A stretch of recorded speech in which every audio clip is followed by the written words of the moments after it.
കഴിഞ്ഞ ദിവസം സുപ്രീം കോടതിയിൽ നിന്ന് വളരെ പ്രധാനപ്പെട്ട ഒരു നിർദ്ദേശം വന്നു. ഒരു ഹർജി പരിഗണിക്കവേ സുപ്രീം കോടതി കേന്ദ്ര സർക്കാരിന് മുന്നിൽ ബൃഹത്തായ അല്ലെങ്കിൽ വളരെ കർശനമായ ഒരു നിർദ്ദേശം വെച്ചു.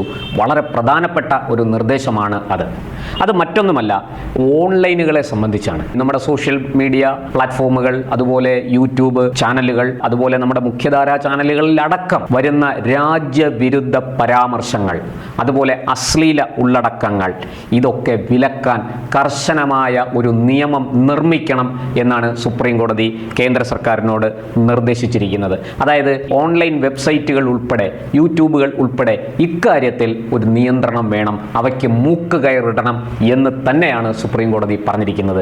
ഞാൻ ആ വിധിയിലേക്ക് വരാം, അല്ലെങ്കിൽ ആ നിർദ്ദേശത്തിലേക്ക് വരാം. സുപ്രീം കോടതിയുടെ നമ്മുടെ ചീഫ് ജസ്റ്റിസും മറ്റൊരു ജസ്റ്റിസും ചേർന്നാണ് ആ നിർദ്ദേശം മുന്നോട്ട് വെച്ചത്. ഞാൻ അതിൻ്റെ വിശദാംശങ്ങൾ പറഞ്ഞതിന് ശേഷം നമുക്കതിൻ്റെ വിശകലനത്തിലേക്ക് വരാം. എന്തായാലും സുപ്രീം കോടതി ചീഫ് ജസ്റ്റിസ്, നമ്മുടെ ജസ്റ്റിസ് സൂര്യകാന്ത്, അദ്ദേഹം ഇപ്പോൾ സത്യപ്രതിജ്ഞ ചെയ്ത് സുപ്രീം കോടതി ചീഫ് ജസ്റ്റിസായി ചുമതലയേറ്റതേ ഉള്ളൂ. അദ്ദേഹവും ജസ്റ്റിസ് ജോയ് മല്യ ബാഗ്ചി എന്നിവരടങ്ങിയ ബെഞ്ചാണ് കേന്ദ്ര സർക്കാരിനോട് ഈ നിർദ്ദേശം വെച്ചത്.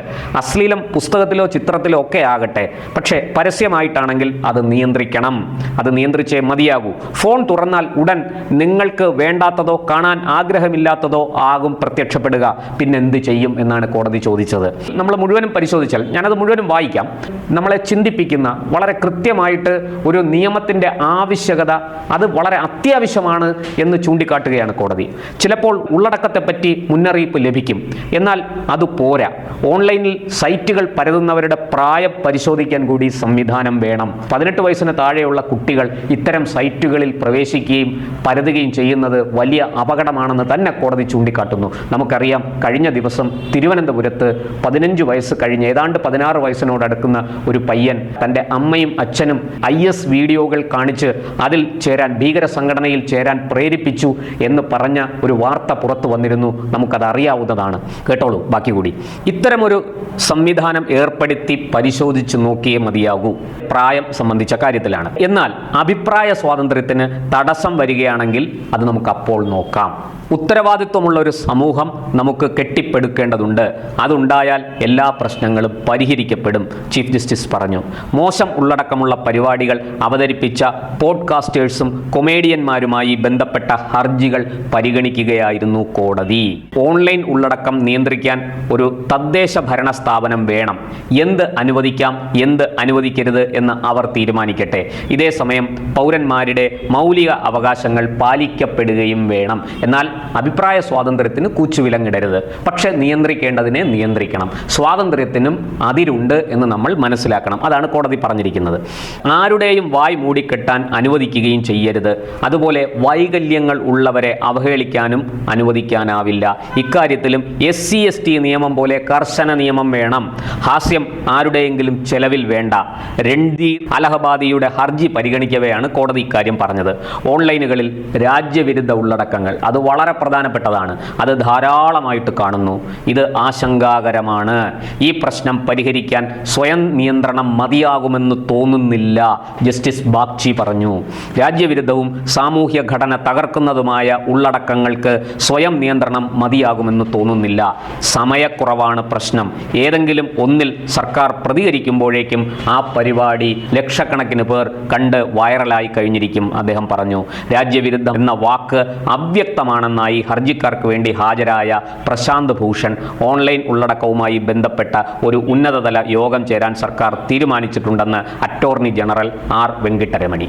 ഈ രണ്ടുപേരും, ഹർജിക്കാർക്ക് വേണ്ടി ഹാജരായ പ്രശാന്ത് ഭൂഷൺ നമുക്കറിയാം, അദ്ദേഹം ഏത് പക്ഷത്ത് നിൽക്കുന്നയാളാണെന്നൊക്കെ അറിയാം. നിരന്തരം ഇത്തരം കാര്യങ്ങളിൽ ഇടപെട്ട് സുപ്രീം കോടതിയിൽ നിന്ന് നല്ല തിരിച്ചടി വാങ്ങിക്കൊണ്ടിരിക്കുന്ന ഒരു മികച്ച അഭിഭാഷകനാണ് അദ്ദേഹം.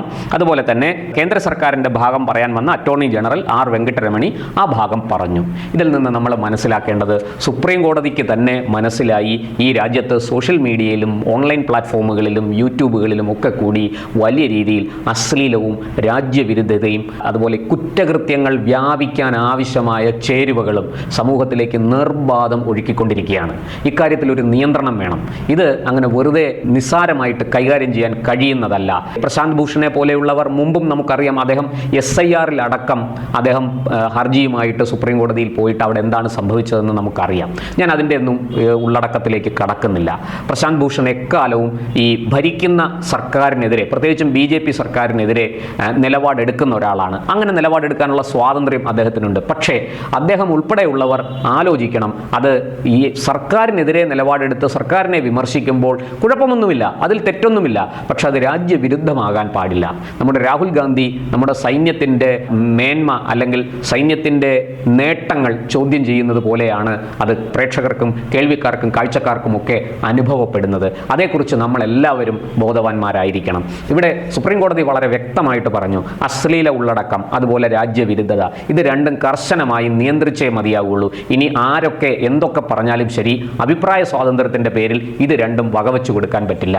അതുപോലെ തന്നെ ദിവ്യാംഗനരായ ആൾക്കാരെ കളിയാക്കി അവരെ പരിഹസിച്ചുകൊണ്ടുള്ള പരിപാടികൾ, സ്കിറ്റുകൾ അല്ലെങ്കിൽ അത്തരം സ്ക്രിപ്റ്റുകൾ അതൊക്കെ പൂർണ്ണമായിട്ടും ഒഴിവാക്കണം. അത് ഹാസ്യം ആരുടെയെങ്കിലും ചെലവിൽ വേണ്ട.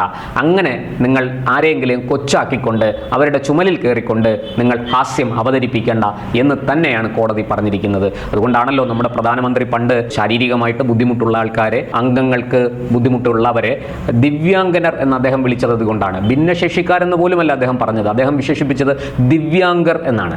അങ്ങനെ ഇവർക്ക് മറ്റേതെങ്കിലും ഒരു മേഖലയിൽ അവർക്ക് വലിയ കഴിവുണ്ടാവും, ഒരുപക്ഷെ അവരുടെ കൈകൾക്കായിരിക്കാം കുഴപ്പം. പക്ഷേ ആ കൈകളുടെ ശക്തി കൂടി അവരുടെ കാലുകൾക്ക്, അവരുടെ കണ്ണുകളിലും ചെവികളിലും തലച്ചോറിലും ഒക്കെയുണ്ട്. അതിബുദ്ധിമാന്മാരായിരിക്കും അവർ. അത്തരം കാര്യങ്ങൾ നമുക്കറിയാവുന്നതാണ്. ഇവിടെ അവരെ കളിയാക്കിക്കൊണ്ട് അവരെ പരിഹസിച്ചുകൊണ്ടുള്ള പരിപാടികൾ ആവശ്യമില്ല. അതുപോലെ തന്നെ രാജ്യവിരുദ്ധതയും അശ്ലീലവും അങ്ങനെ അങ്ങ് എളുപ്പത്തിൽ പ്രചരിപ്പിച്ച് ഇവിടെ ആരും മിടുക്കരാകണ്ട. അങ്ങനെ ചെയ്യുന്നവരെ കൽത്തുറങ്കിലടയ്ക്കാനുള്ള നിയമം കൊണ്ടുവരണം. കർശനമായിട്ട് ആ നിയമം പാലിക്കണം. അത് ആ നിയമം പാലിക്കാൻ വേണ്ടുന്ന കാര്യങ്ങളും കൂടി ആ നിയമത്തിൽ ഉൾപ്പെടുത്തണം എന്നാണ് സുപ്രീം കോടതി പറഞ്ഞിരിക്കുന്നത്.